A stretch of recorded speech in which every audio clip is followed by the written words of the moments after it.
po mga kababayan, ma'am sir, this is Jam the Filipino channel na inyong pong lingkod. So today is January 29, 2026 at tayo ngayon ay papunta dyan sa may Iba Street, San Isidro Labrador, Laloma, Quezon City. At dadalhin po natin yan sa may Vista Prima Optical Clinic sa may Estero Sigado Street, Potrero Street, Barangay 307, Quiapo, Manila.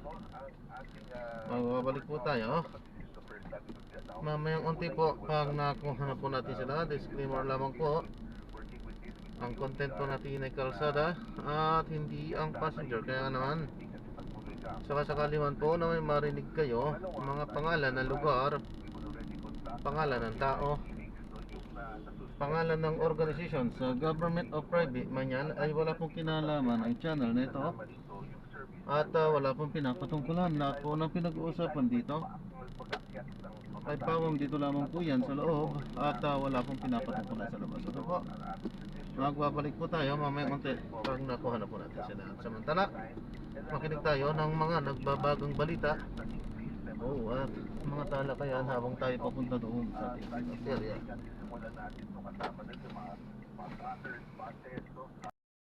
National Police na inabulod ang magiging profesional at disiplinado at pagbigay ng mapagkakatiwalaang serbisyo sa mga komunidad.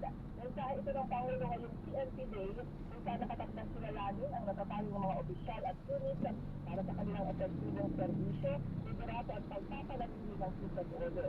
Sa kanyang video message, sabi ni Pangulong Marcos na nakalagang maging mabilis at mahasya ang mga pulis dahil ito ang pagpapalit ng kumpiyansa ng publiko. Pakinggan natin si Pangulong Marcos.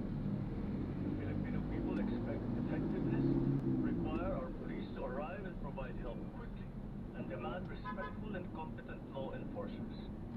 Many have risen to the challenges of these demands. Hindi pa makadadali na kahit sa Pangulong Marcos sa okasyon sa Campo Crado. Ayon sa Presidential Communications Secretary Dave Gomez, ipapatawarin ang Pangulo sa Executive Secretary Ralph Walker. Ayan, medyo obvious yung pagkapayat ng presidente. Biglan ha? Liquid diet nga ba siya? Oo daw yung mga nakaraang araw ay bawal fast policy para daw matanggal ang stress sa kanyang dito. Pero sabi niya naman ay pwede na. So, kung nalagay kung kahapon ba o ngayon. Pero sinabi niya pwede na. Pag-fasting mo ka na nag-fasting lang isang linggo. Ang bilis. Ayan, para lumakas sabi ni Dr. James Cayetano kailangan niya ng pulse health na 68. Kailangan niya ng N+2. Okay, so Malacanang ang presidente pero nakaputok.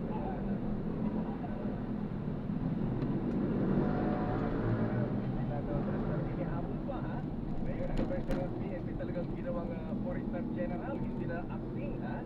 Ayan talagang full-fledged Forester General na ang ating PNP Chief General Melencio Nartates. Apo General ha, congratulations sa Apo. Ayan, trabaho tayo.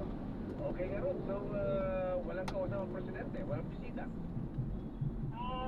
Walang sinabi na kahit pero dahil sa Malacanang lang sa may mga private meeting pa rin siya at ang paperwork. Ayan. Beauty rest muna siya. At palok magbasit. At kanya kimot. At kalti kinutungan na. Obvious nga ron. Ayan. Okay, Miss Lat, maraming salamat. Thank you and good morning. Good morning, balik sa'yo Lakay. Babalikan po natin lang pang mga reports. Sandali lang mga Raymond at Paas. Ayan, naku ha. Senator Chevy, ayan, Senate President Tito Sen, ha? Sabi ng Dr. Clarita Carlos, ayan, hina-hina na po sa paggamit ng mga terminology na persona non grata at lame duck. Ano mo naman kasi magaling tayong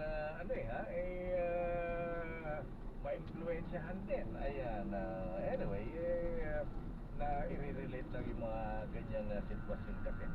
Standby sa mga reports. Standby man ang Milky Rigonan. Mamaya, tawagan mo nga Mano siya, no?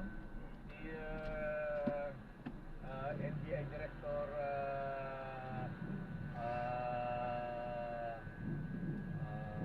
sino yun? Akala ko saan si ano si dati si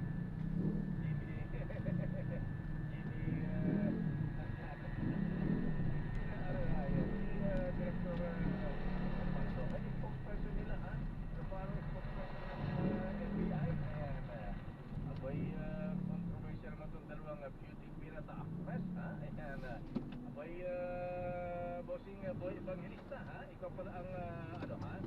Sumunod dun sa driver nila na dinitain at tinorture. Grabe, ha? Ayan, mga beauty queen ng torture ng Sino po? driver.